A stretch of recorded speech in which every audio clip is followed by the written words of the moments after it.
Welcome back, Tiger fans, Tiger people. We are here for the first review of the preview, I should say, of the 2022 season.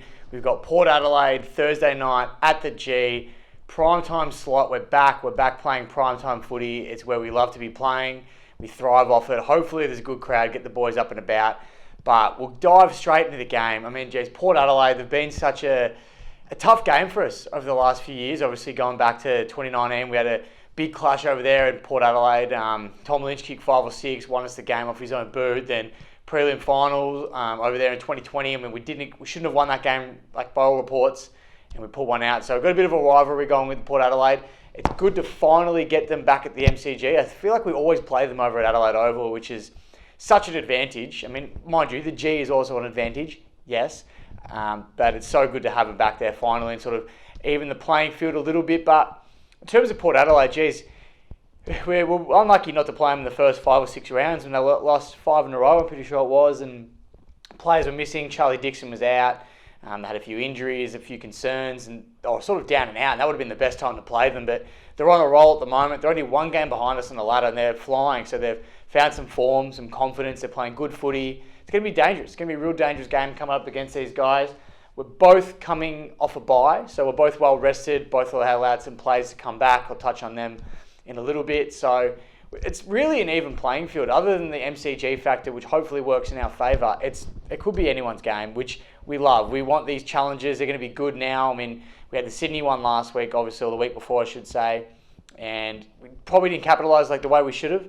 So I'm really hoping that the one thing we do focus on is just capitalising when we're in front and either putting the foot down or just, maintaining that lead where it's at. So, I mean, a good example of that is I'm pretty sure in the competition, Richmond now ranked number 2 for quarters 1 throughout the whole comp, which again, like I said last week, it just shows the difference between our best and our worst. Because if our best ranks as number 2 for quarters 1, it really should translate to how many games we've won. But because of those poor quarters that have let us down, we've lost more games than we should have. So that's one thing. I'm sure they've tried to rectify, stop opposition scoring heavily, which Port Adelaide can do. They've got some dangerous forwards with Dixon, Rosie. I was about to say Laddams, but he's not there anymore. But Todd Marshall. They've got these guys that can score quite quickly. Their midfielders are good as well. So really going to be careful. Really going to be careful against Port Adelaide, not to take them lightly.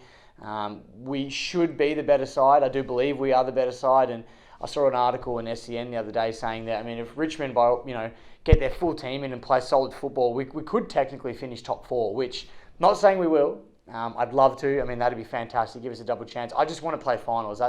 If we just scrape in, I'll be happy with that. I really just want to play finals footy again. We missed out last year. Got to get back to that.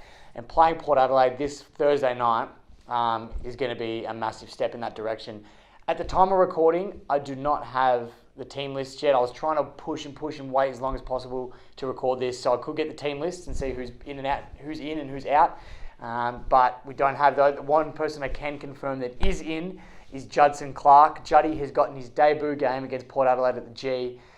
It's fantastic. It's going to be really exciting to see. He's a half forward / midfielder. Can run around between the two, which is super good. We want those versatile players. We have a few at Richmond, and this is going to be another great one for us. So super stoked to have him on board. I wonder what this means for selection. Does Castagna get dropped? Does Rioli get dropped? I mean, who comes out for him to come back in the side? I don't know. There's a VFL game. This is Wednesday night. I'm recording the day before the game, and there's a VFL game on in about an hour or so from now. So it'll be interesting to see who takes the field there, because that'll give us an indication of who's going to be playing tomorrow night. So we'll wait and see, but really excited for Juddy regardless. And then you've obviously got Lambo, Kane Lambert and Noah Bolter, both expected to be inclusions into the side. We'll once again have to wait for the lineup to be released, which it probably will by the time of release of this video. So hopefully they're both in the team, because they're massive contributors. Couldn't even spit that out. They're massive contributors to our side. And Noah Bolter, once again, another versatile player. He'll probably play forward line, you would imagine, with Tom Lynch still out this week. He won't be back till the Carlton game next week. So you'd imagine Bolter would go forward, unless they mix it up. We saw a little taste of Gibcus forward last week against the Swans. If they put Bolter up back, Gibcus could potentially go forward, trial that out. Personally, I'd love to just see Noah Bolter go forward, keep Gibcus down back. You've got a good thing going. Let's not change it. Let's not tamper with it. Bolter, we know, can play numerous roles. He's been doing it for a few years. I prefer him as a backman myself. However, we know he can play forward and impact the scoreboard. And even if he just takes an opposition player away from Jack to let Jack be our main key forward and kick all the goals. So regardless, I would love to see them both back in the side, Lambert and Noah Bolter. And hopefully they play in the right positions. Grimes' 200th. I had this written down. I couldn't forget to talk about this. Grimes' 200th game. I mean, he's our captain. He's been an inspirational leader way before he was our captain. He's been one of those guys that's really had to grind it out at AFL level. Went under the radar for so many years, probably deservedly so early on in his career. But he's found a way to flip that switch and just, become one of the best defenders in the comp. 3-time premiership player now. Such a rock down there. One of the best intercept defenders, I feel. He can play one-on-one, small, tall. Again, so versatile. And we love those versatile players. So really stoked for him to be playing his 200th game. Can't wait to be there at the G, watching him run out, leading the boys, leading the charge. Hopefully we can get a win. We do love, wins on milestone games. Obviously, it goes without saying. So hopefully this is another reason for the boys to lift. And then another player that is sparking my interest a bit is Marlon Pickett. Now, he's been so unlucky the last handful of weeks. I mean, with the suspension, then the health and safety with the migraines he was suffering, and then he also had the bye last week. So it's been nearly 4 weeks since he's played a game of footy.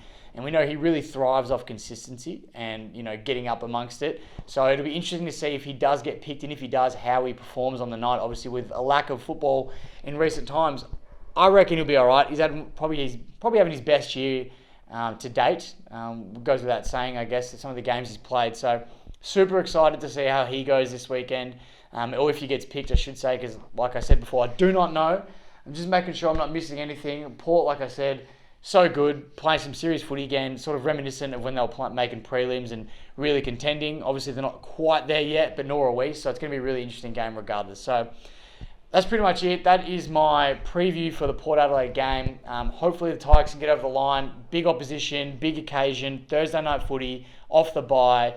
Hope you can all get to the game. If not, watch it on TV, supporting hard, because, the boys obviously thrive off that. And, if we can contribute even a little bit to getting the win over the board, or win, over the line, that's fantastic. So hopefully we get a win, and we can talk about that in the Port Adelaide review. But until then, enjoy the game and go Tigers.